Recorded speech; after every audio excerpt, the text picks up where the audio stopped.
बल्कि एक तरफ हम ये भी देख रहे हैं कि कश्मीर को रेस्ट ऑफ द कंट्री से जोड़ने के लिए जो ट्रेन की बात की जा रही है, जो रेलवे इंफ्रास्ट्रक्चर की बात की जा रही है, जिससे कश्मीर जो है वो ग्लोबल मैप पे आ जाएगा, डेवलपमेंट से और तेजी वहाँ पर होगी, डेवलपमेंट और तेजी से वहाँ पे होगा। लेकिन उसको भी एक बार फिर निशाना बनाने की साजिश रची जा रही है। इस तरह के अलर्ट सामने आ रहे हैं एजेंसीज के हवाले से, जिसमें कहा गया है कि जो रेलवे स्टाफ कश्मीर में अभी मौजूद है वो अधिकतर नॉन लोकल्स हैं, तो ऐसे में उनको एहतियात बरतनी चाहिए। उनको टारगेट किया जा सकता है, ना सिर्फ उनको बल्कि रेलवे इंफ्रास्ट्रक्चर को भी टारगेट किया जा सकता है। ये बड़े इनपुट सामने आ रहे हैं हमले के ठीक 3-4 दिनों के बाद में, जहां पर माना यह जा रहा है कि जो एजेंसीज हैं वो लगातार नजर बनाए हुए इन पे, और जो एक्टिविटी इनकी बताई जा रही है जो टेरर आउटफिट्स की, वो नॉर्थ सेंट्रल और साउथ कश्मीर में बताई जा रही है कि ये वहाँ पर उनकी गतिविधियाँ बढ़ गई हैं। तो ऐसे में टारगेटेड किलिंग्स जो हैं एक बार फिर से कश्मीर में इस तरह की साजिश रची जा सकती है। तो ऐसे में सिक्योरिटी फोर्सेस को कहा गया है कि वो तुरंत इस पर कार्रवाई करें, अलर्ट रहें और हर वो मुमकिन कदम उठाए जिससे इस तरह की घटनाओं को होने से रोका जा सके। शैलेंद्र, आप खुद भी जम्मू कश्मीर से आते हैं और पहलगाम में इस तरीके से घटना जब सामने आई है, ऐसे में अगर आम कश्मीरी के सेंटीमेंट की बात करें तो आपको ग्राउंड पर क्या दिखाई देता है, और ये आतंकियों की किस बात को लेकर किस तरह की बौखलाहट है जो एकदम से सामने आई है कि धर्म पूछ पूछ कर पॉइंट ब्लैंक रेंज से गोली मार दी जाए? देखिए अंकिता, सबसे पहले ये समझना होगा कि इस हमले के बाद से पूरा कश्मीर एकजुट हुआ है। हमने कश्मीर के हर गली, हर नुक्कड़, हर गांव में प्रोटेस्ट देखे हैं और हर किसी का यही कहना है कि जो कुछ भी हुआ है वो गलत हुआ है, इंसानियत के खिलाफ हुआ है। आज हमने दिल्ली में भी कुछ ऐसा ही मंजर देखा। तो कहीं ना कहीं जो ये साजिश है पाकिस्तान की तरफ से, वो सिर्फ इसलिए है क्योंकि जम्मू कश्मीर में हाल ही में जो असेंबली इलेक्शंस हुए वो काफ़ी कामयाब हुए।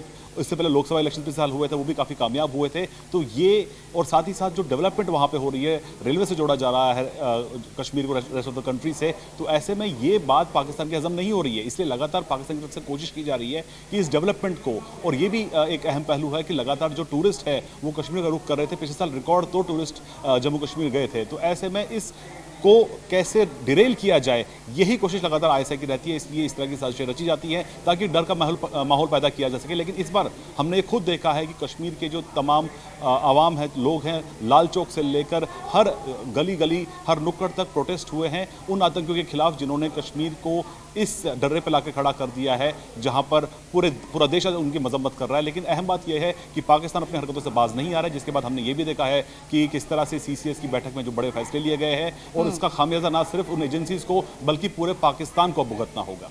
अंकिता, शैलेंद्र, जिस तरीके से ये अटैक हुआ है और अटैक के बाद आपको भी याद होगा कि आसिम मुनीर का 1 हफ्ते पहले बयान सामने आया था कि कश्मीर हम लेकर रहेंगे, इसके लिए चाहे जो करना पड़े, और उसके बाद एक के बाद एक पाकिस्तानी नेताओं के इसी तरह से बयान सामने आने लगे।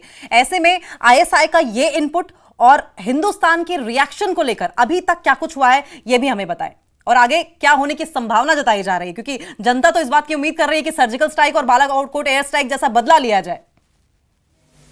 बिल्कुल अंकिता, जैसे कि पीएम मोदी ने कल कहा है कि जो कुछ भी होगा वो उनकी कल्पना से परे होगा, लेकिन क्या होगा ये अभी कोई नहीं जानता। लेकिन ये जरूर है कि पूरा देश मांग कर रहा है कि जो कुछ भी पहलगाम में हुआ है उसका इंतकाम अभी पूरा नहीं हुआ है, क्योंकि जो अभी तक फैसले लिए गए हैं वो सिर्फ डिप्लोमेटिक फैसले हैं, जिसमें जैसे आपको पता है 5 पॉइंट्स भारत की तरफ से सामने रखे गए थे। सभी पाकिस्तानी नागरिकों को वापस जाने के लिए भी कहा जा चुका है, और इसी बीच कल ही सभी विदेश जो यहाँ पे मिशन है, जो फॉरेन मिशन हैं, उनके एम्बेसडर्स को भी यहाँ पे ब्रीफ किया गया कि भारत आगे क्या कर सकता है और भारत के साथ अब तक क्या कुछ हुआ है पहलगाम के हवाले से। तो ऐसे में फिलहाल जो प्रेशर है पाकिस्तान पर है, और आज हमने ये भी देखा है कि पाकिस्तान के रक्षा मंत्री को, ख्वाजा आसिफ को, इस बात को कहना पड़ा कि लश्कर से हमारा कोई संबंध नहीं है, लश्कर यहाँ पर एग्जिस्ट नहीं करता है। हालांकि पूरी दुनिया जानती है, पूरी दुनिया के पास इस बात के सबूत हैं कि लश्कर आज भी वहाँ पे ऑपरेटिव है, लश्कर के आज भी टेरर कैंप्स जो हैं वो पीओके में चल रहे हैं। तो ऐसे में उनको पब्लिकली आके ये बात बोलनी पड़ी। एक इंटरव्यू में उन्होंने बात कही है कि लश्कर अब यहाँ पे एग्जिस्ट नहीं करता, लेकिन सच्चाई ये है कि आज भी टेरर इंफ्रास्ट्रक्चर वहाँ पर मौजूद है। लश्कर के जो आतंकी है आज भी खुलेआम पाकिस्तान में रावलपिंडी में घूम रहे हैं। तो ऐसे में अगर हम आगे की बात करें तो अभी तक फिलहाल भारत ने जो कदम उठाए हैं वो डिप्लोमेटिक कदम है, लेकिन अब मिलिट्री एक्शन कब होता है इसका पूरे देश को इंतजार है। डिप्लोमेटिक कदम ये विद इन 2 कंट्रीज की शैलेंद्र बात हो गई, क्योंकि इंटरनेशनल अफेयर्स आप काफी लंबे समय से कवर करते रहे हैं। पाकिस्तान वो बदनाम कंट्री है जो कि टेररिज्म के लिए लगभग पूरी दुनिया में जानी जाती है। हिंदुस्तान मिलिट्री लेवल पर क्या करेगा ये तो समय बताएगा, और डिप्लोमेटिक लेवल पर कुछ कदम, महत्वपूर्ण बड़े कदम, ऐसे कदम जिससे कि पाकिस्तानी का हुक्का पानी बंद हो जाए, उठा चुका है। लेकिन इंटरनेशनल लेवल पर आपको क्या लगता है किस तरह की मांग हिंदुस्तान की ओर से की जा सकती है अलग अलग प्लेटफॉर्म्स पर?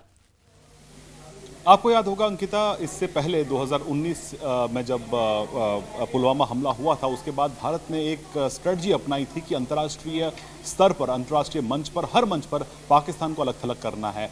वो जो किस्सा है वो 2019 का है और अब हम देख पा रहे हैं कि पाकिस्तान वाकई में आइसोलेट हो चुका है। हर इंटरनेशनल मंच पर जहां जहां उसने कश्मीर का मुद्दा उठाया है वहां पे उसको सपोर्ट नहीं मिला है। अगर हम करंट अटैक की बात करें तो कल ही जैसे मैंने आपको बताया कि MEA की तरफ से, विदेश मंत्रालय की तरफ से सभी जो इंपॉर्टेंट कंट्रीज हैं, G20 कंट्रीज हैं, उनको ब्रीफ किया गया है पहलगाम हमले को लेकर और ऐसे में भारत किस तरह से आगे बढ़ सकता है इस बात का अंदेशा उनको दे दिया गया है। लेकिन अहम बात यह है कि अभी तक जितने भी देश हैं दुनिया में, उन्होंने सबने पहलगाम में हुए हमले की निंदा की है और भारत के साथ समर्थन जताया है। इसमें पाकिस्तान का पड़ोसी मुल्क अफगानिस्तान की तालिबान सरकार भी है, इसमें बांग्लादेश भी है, इसमें तमाम सार्क कंट्रीज है। पाकिस्तान ने भी हालांकि इसको लेके कंडेम किया था, लेकिन जो उल्टा चोर है वो तो उल्टा इस पर बचने की कोशिश करेगा। लेकिन फिलहाल अगर हम ये बात करें कि पाकिस्तान लगातार ये कोशिश कर रहा है कि इंटरनेशनल मंच पर ये मैसेज दे सके कि हमारा इस हमले से कोई लेना देना नहीं है, लेकिन CCS की बैठक में ये साफ हो चुका है कि इस हमले का सीधा कनेक्शन जो है वो पाकिस्तान से है, जिसके बाद अब भारत ने जो भी कदम उठाए हैं वो पाकिस्तान को सबक सिखाने के लिए उठाए। शैलेंद्र, अटारी वाघा बॉर्डर पर सुबह से ही काफी हलचल देखी जा रही है। अगर हिंदुस्तान ने कहा कि जो पाकिस्तान लोग हैं उनका वीजा रद्द किया जाए, तो पाकिस्तान में भी आनन फानन में ऐसी ही घोषणा कर दी।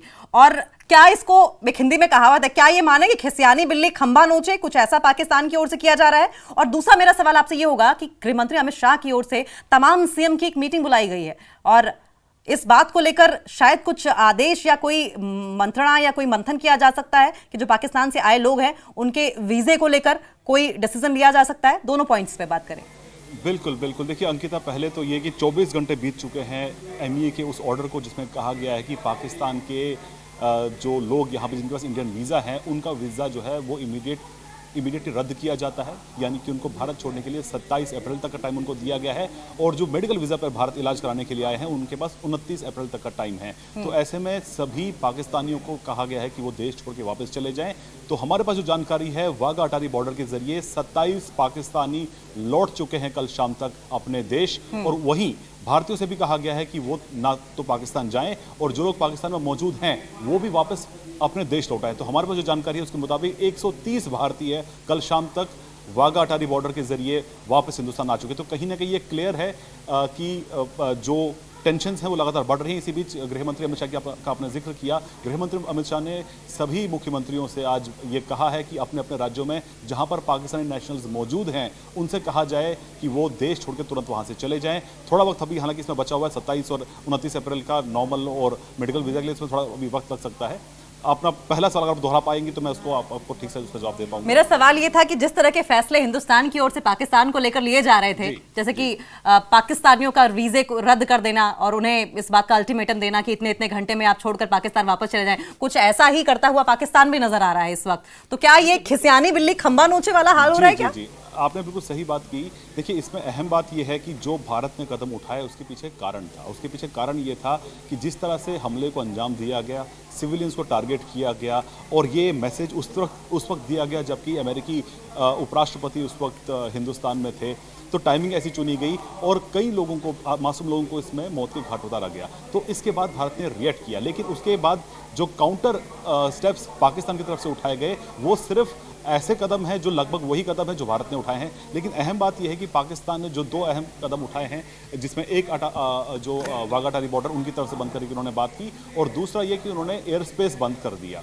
इंडस वाटर ट्रीटी की बात करें तो उसमें भी वो कह रहे हैं कि हम इसे एक्ट ऑफ वॉर मानते हैं, लेकिन इसका ज़्यादा खामियाजा पाकिस्तान को ही भुगतना होगा। जहाँ पे उन्होंने कहा है कि हम भारत के साथ ट्रेड बंद करेंगे वाया थर्ड कंट्रीज, यानी कि अब तक क्या हो रहा था कि सीधे तौर पर बायलैटरल ट्रेड नहीं हो रहा था, थर्ड कंट्री के जरिए, यानी कि अगर भारतीय सामान खरीदना हो तो उसके लिए दुबई जाना पड़ेगा, उस पर भी पाकिस्तान ने रोक लगा दी। यानी कि इसका खामियाजा पाकिस्तान को इसलिए भुगतना होगा क्योंकि पहले से ही पाकिस्तान में आर्थिक स्थिति सबको पता है। पाकिस्तान के ये जो मौजूदा प्रधानमंत्री है, इससे पहले जो प्रधानमंत्री इमरान खान थे, उन्होंने खुद कहा है कि मुझे भीख का कटोरा लेके दूसरे देशों में भीख मांगने के लिए जाना पड़ता है। तो ऐसे में जो भारत से, शैलेंद्र माफ कीजिएगा आपको बीच में रोकेंगे, लेकिन SP वैद्य, पूर्व DGP कश्मीर, कुछ कह रहे हैं, जरा सुनिए क्या कह रहे हैं वो।